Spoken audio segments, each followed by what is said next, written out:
Spring showers are continuing to inundate parts of Europe where days of rain have sparked serious flooding in a number of countries. In Prague, officials are bracing as the river that runs through the capital of the Czech Republic is expected to crest. At least 6 deaths have been reported due to the flooding in the Czech Republic, Germany, Austria and Switzerland. 7 others remain missing. Parts of Prague's subway network have been shut down due to the flooding, causing transit issues and leaving workers scrambling to find another way to get to the office.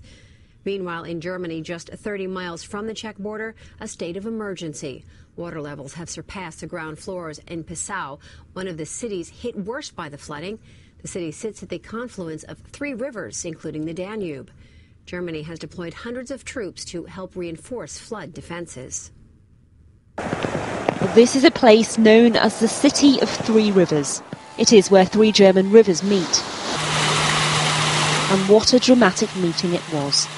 With its streets submerged and the city shut down, there is only one way to get around Passau. Water levels haven't been this high since the 16th century. Quite the sight, yet not a welcome one. This is the worst-case scenario for Passau's tourism industry. Sure, right now we have tourists coming because of the floods, but for people here it's absolutely terrible, especially for restaurant and hotel owners.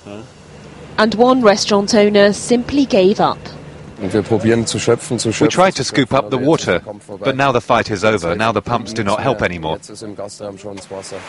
A state of emergency has been declared in a number of German towns, like here in Lachau, where the army has been deployed to help.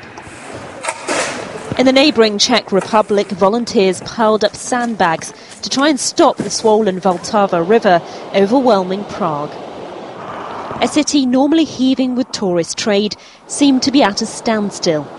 2,500 people have been forced to evacuate their homes. Many stations and roads shut down. In the floods of 2002, Prague Zoo was almost destroyed. This time they took precautions.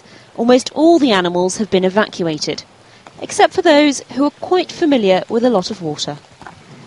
But for most in towns across Central Europe, it is a worrying sight. This family on the German-Austrian border had to be evacuated from a first-floor window. And with more rain forecast, there are fears water levels could rise further, making rescues more difficult.